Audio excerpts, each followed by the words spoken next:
Hello and welcome back to my channel. My name is Matt and today I'm going to talk you through exactly how to make your very own glass splashback for your kitchen, to modernise it and to do it at around half the cost that you would get normally quoted for. So I'll just show you it now.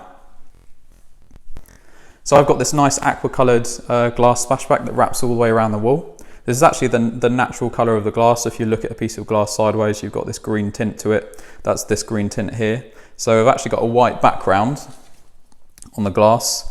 All it really is getting the glass cut and then spraying the backs with this Painter's Touch Rust-Oleum multi-purpose paint. I'll put a link in the description for that paint. So for about 2 square meters of glass, you need about 4 of those cans. I got quoted £900 to have this splashback made and not even installed, just made with the colour on the back of it, have those plug sockets cut out. So £900, and I just said to the same company, why don't you just cut the glass for me, cut those sockets out, and they said, okay, we'll do that for 400. So I thought quite a big saving, might as well give it a go myself, and it ended up being a very, very easy job to do, easy to install, and I'd recommend it to anyone, even if you're a beginner DIYer. But I've got a few tips for you on how to measure it up and a few tips on just the whole process in general. So first of all, when you're measuring up, make sure your work surface is fixed and that it's going to stay in its final position. Measure up from the work surface to your cabinets, leave a 5mm gap at the top, 5mm at the side. And when you're going around the corner, you want to make sure that there's enough overlap to get around that corner. So this section would actually be measured up 5mm gap there, and then pushed along by 3mm to get around that edge, and then a 5mm gap at the top, 5mm gap, a 3mm gap here, and another 5mm gap all the way along and all the way up to this edge. And at this edge, because it gets bashed by pans and mugs and that sort of stuff, I've actually left a 40mm gap from this edge so that you don't smack the glass and it doesn't chip, because this can be repaired but this can't be repaired. If it gets chipped, it's very hard to take it off and do it quickly. So yeah, so all of these larger pieces are 6mm toughened glass. So all these large sections are toughened glass, and these smaller sections here, because there's less flex in them because they're smaller, are just normal 6mm glass. You can get a lead-free version of this glass, so if you don't want that green tint and choose any colour you want, then you can get a lead-free version of the glass which will be completely transparent and won't have that green tint in it. You can choose any colour for the back. But this is about 30% more expensive to do that, to get the lead-free glass. So I went with this. We did a few tests and actually found out that the leaded glass looks pretty good with this brown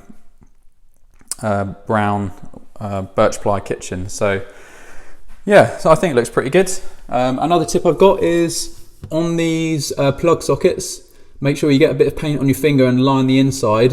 So you can see that inside edge is an opaque white finish there, and that's because it's glass. You'd be able to see in through to the back and see those plug sockets there. So make sure you line the inside with paint. The plug socket itself is 13cm by 75mm, and the smaller plug sockets are 75 by 75.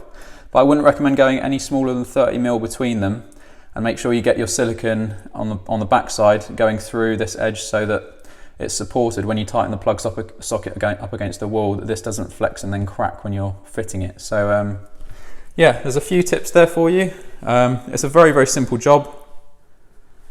I would go into more detail, but I think personally myself, it's a very self-explanatory job. You just literally get silicone on the back, paint the backs of these with 2 layers of that paint, wait for it to dry, stick them up against the wall with silicone, making sure that you've got enough silicone on, do an X mark first on each piece of glass and then fill everything up, offer it up against the wall, stick it on, put the right pieces of glass in position, and it's just literally a case of getting a silicone bead across all of those edges at the end. So very simple job. If you've got any questions about the installation itself, there is another video that I'll put a link in the description for installing glass splashbacks. But this is more of just giving you some tips on how to get it measured up and give to your glass cutting company. But yeah, you can save. I've got a quote for £900 for the splashback. The glass itself was £400. The silicone was £30, and the paint itself was £20. So ended up doing it for 450 quid. saving literally half price on the whole installation. It takes 2 hours to do the siliconing. Spraying the backs takes 30 minutes for each layer. So simple job, good saving, makes your kitchen look a lot more modern. If you like these kind of videos, then please do subscribe. I've got more videos on how to do hang radiators, do bits and bobs in the kitchen, advice on how to install your own kitchen, and bits and bobs for the bathroom. So I've got loads more videos coming, so please do subscribe, and I hope to see you guys soon. Thank you very much for watching. Cheers.